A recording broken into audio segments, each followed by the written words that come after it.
Welcome to Evo 10 ECU Flash Training Part 10. In this video, we're going to take a look at doing our wide open throttle fuel tuning. We're also going to be taking a look at our load calculations that are going on. Both are going to be extremely important to get things dialed in with our Evo 10. So in the fuel calculation side of things, we're going to learn how we can take a wideband reading, bring it into our Evo scan, log that, and then take that captured data and bring it into Megalog Viewer. We can create a custom math channel and being able to plot the difference between our actual and our target air fuel, and then we'll find that we can update our fuel delivery extremely accurate and very, very quick. So we're going to find that that process is generally very easy to do, but we need to understand the load calculations that are going on. We have both a MAF and a MAP load calculation, and these you can pick between the two. We need to understand the difference between both load calculations and which tables to edit and what tables not to edit. It's very, very important that we have our MAF and MAP load calcs essentially lining up with each other. So the ECU is going to be very consistent in the fuel delivery at wide open throttle. We have a lot of things to cover, so let's jump into this video so we can check this out.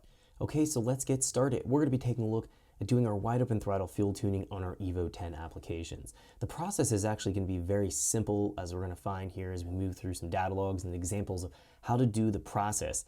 But we need to know some very specific things so that we're making changes in the correct tables and we don't disrupt our load calculations going on. That can throw everything off in our Evo 10 ECUs.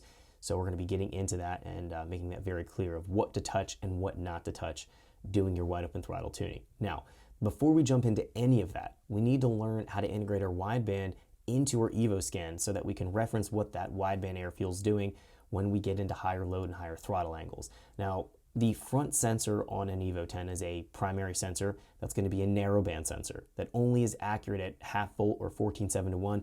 We talked about this in our closed and open loop video much earlier here in the training course. So you should understand the concept that that front sensor is not accurate then outside of that air fuel range, outside of 14.7. So if we're getting into higher load, higher boost levels, we need to richen up our fuel mixture. We can't rely on a front sensor being accurate anymore. And that's why there's going to be a closed loop and an open loop. In open loop, the ECU switches into richer target air fuels.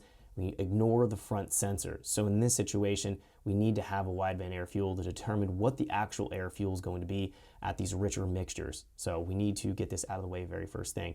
So in order to log and work with our wideband air fuel, we'll jump here into EvoScan and we'll talk about setting this up. Now, first and foremost, if we jump up here into wideband, we're going to find that we have a couple choices here in our list. Now, these choices will relate to the wideband type that you're using. So I usually use the AEM widebands. They have a serial output wire, which is going to be a blue wire on the wideband. So whether you're going to be running an X series wideband or you're going to be running an inline wideband or the older gauge style widebands, they have a white wire that's a 0 to 5 volt signal. We're going to ignore that. They also have then a blue wire. The blue wire is what we're going to use. That's a serial stream output. We're able to take that and we're able to build a custom cable so that we can run a USB to serial adapter so it can plug right into our laptop and we can recognize that as a COM port. We're just going to be streaming the information out of the serial port right through EvoScan and integrating that into our data logs. If we actually take a look here at the top under the select type of logging here, we have our RACS fast logging option. We can see here the external wideband AF ratio, that's going to be toggled on here. That is assuming that we've selected here and set up one of our wideband types on a serial stream. So that's going to be the preferred way to log air fuel when you're running EvoScan. It's much different than other systems. I think this is the only system I've personally worked with that utilizes a serial stream output. That is not something typical. Normally, if we're working with a standalone system, we're going to be using the white wire, which is a 0 to 5 volt wire.